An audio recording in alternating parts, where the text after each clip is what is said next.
इसके बारे में मैं ये कहना चाहूँगा कि पिछले 1 साल से बहुत ज़्यादा बदलाव आया है। मतलब अक्टूबर 2024 से लेके आज की तारीख तक हमारे रिश्तों में काफ़ी सुधार आया है। सुधार इसलिए आया है क्योंकि जो हमारे पॉलिटिकल लीडर्स हैं उनके बीच काफ़ी बातचीत हुई और दोनों का ये संशय रहा कि हम किसी तरह वहाँ पे जितनी नॉर्मेल्सी ले आएंगे उससे हम दोनों देशों का फ़ायदा है। आप देखिए 21 अक्टूबर पिछले साल जब हमारे ईस्टर्न लद्दाख में जो समझौता हुआ था एलएसी के ऊपर, उससे कितना फ़ायदा हुआ। कज़ान में इसलिए 24 तारीख को जो दोनों की मुलाकात हुई हमारे प्राइम मिनिस्टर की और प्रेसिडेंट शी जिनपिंग की, वो पिछले साल अक्टूबर में हुई। और देखिए इस बार जो हमारी सितंबर में हुई जब ये यहाँ गए थे अपनी एससीओ मीटिंग के लिए गए थे, तो इसमें भी बातचीत यही हुई कि सबसे पहले हमें डायलॉग करना चाहिए, यानी बातचीत करनी चाहिए और हमें कॉन्फ्लिक्ट रेजोल्यूशन ढूंढना है, यानी कोई हल ढूंढना है कि ये जो संघर्ष हमारा हुआ है इसका क्या हल मिल सकता है।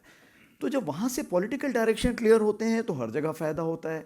आप देखिए हमारे विदेश मंत्री तो मिलते ही रहते हैं, हमारे जो एसआर मीटिंग जिसको बोलते हैं, जो एनएसए साहब हमारे उनके विदेश मंत्री के साथ करते हैं, मांगी के साथ, उन्होंने पहले 18 दिसंबर को की, उसके बाद अभी उन्होंने 18-19 अगस्त को किया, तो उसमें कोई चीज़ें मसले सुलझ के आए। उसी प्रकार से हमारा देखिए रक्षा मंत्री जी वो जून में गए, जब जून में गए तो उन्होंने बल्कि वहाँ के जो डिफेंस मिनिस्टर थे, रक्षा मंत्री, उनसे बोला देखिए जी अभी वक्त आ गया है कि हमें डिसाइड करना है कि बर्फ़ पिघलनी चाहिए ना पिघलनी चाहिए, एक डिसीजन लेना चाहिए। और उसके बाद जब अभी वो बैठे हुए थे एडीएमएम प्लस में 1 नवंबर को, जब वो मलेशिया में थे, तो दोनों साथ में बैठे हुए थे और दोनों ने यही एक हल निकाला कि मेरे ख्याल से जितनी ज़्यादा बॉर्डर पे बातचीत होगी उतना में हल मिलेगा।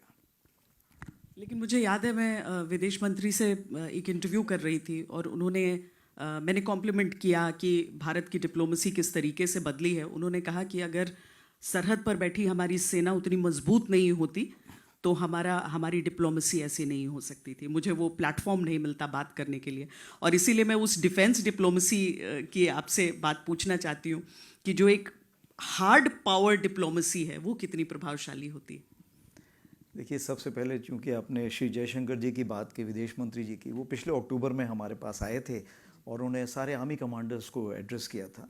जब उन्होंने संबोधन किया था तो उन्होंने हमें ये बताया था कि डिफेंस डिप्लोमेसी एक ऐसी चीज़ है जिसमें मेरे ख्याल से भारतीय सेना को बहुत कुछ करना है, अभी बहुत कुछ सीखना है, बहुत कुछ करना है, क्योंकि ये मेरे ख्याल से डिप्लोमेसी का बहुत अहम भूमिका निभाती है। तो हम बात करें तो hard power and soft power, diplomacy soft power हुई, फौज हार्ड पावर हुई, अगर दोनों को आप मिलाते तो स्मार्ट पावर बन जाता है। तो इसका मतलब ये है कि डिफेंस डिप्लोमेसी को हम स्मार्ट पावर बोलते हैं। और जैसे डेटरेंस वैल्यू तो आपको पता ही है, लेकिन हम एक डिप्लोमेसी के ढंग से देखें तो बहुत हमारे दायरे बढ़ते हैं। कैसे दायरे बढ़ते हैं?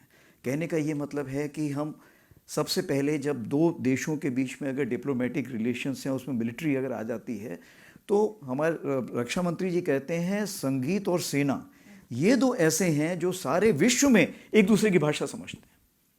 संगीत के लिए आपको भाषा समझने की ज़रूरत नहीं, मिलिट्री को आपस में बातचीत करने की भाषा की ज़रूरत नहीं है। तो ये एक ऐसी चीज़ है कि जब हम किसी भी देश में जाते हैं, जैसे मिलिट्री उससे मिलते हैं, हम दोनों एक दूसरे से वार्तालाप कर सकते हैं, एक दूसरे को समझ सकते हैं।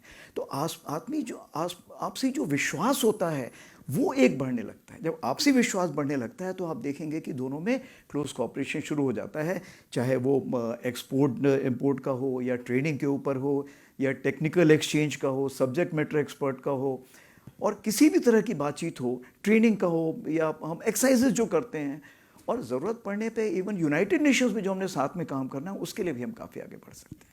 तो उसको हम अगर चाइना के संदर्भ में रखते हुए देखें और वहाँ पर बदले हुए और बदलते हुए हालात देखें, आगे का रास्ता क्या देख रहे हैं अब यहाँ से? कैसे कंप्लीट नॉर्मलसी हो सकती है और क्या उसकी दिशा में हम बढ़ चुके हैं?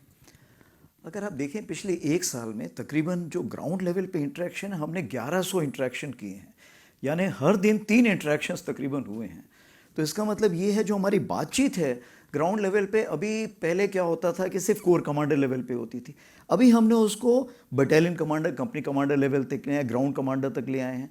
तो उसका क्या फ़ायदा है कि जो बहुत सारी चीज़ें हैं जिसको अगर हम ऊपर लेवल पे जाएंगे तो फाइलों में फंसती जाएंगी, लेकिन नीचे लेवल पे हम चाहेंगे तो वो हमेशा सुलझ जाएगी।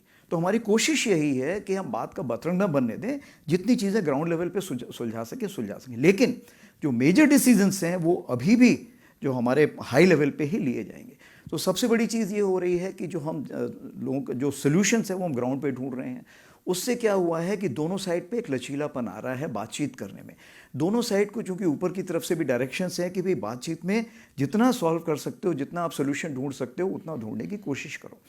तो उदाहरण के तौर पे मान लीजिए उन्होंने कुछ कंस्ट्रक्शन करना है, कोई भी ऐसी कार्रवाई करनी, तो हमको पहले बताते हैं। पहले क्या होता था, वो नहीं बताते थे, हम दोनों में किसी प्रकार की बातचीत हो जाती थी, गर्मा गर्मी हो जाती। आजकल वो नहीं होता है। कुछ बनाया भी, हमने उनको बोला कि कृपया इसको हटाइए, ये उचित नहीं है, वो उसी टाइम हटा लेते हैं।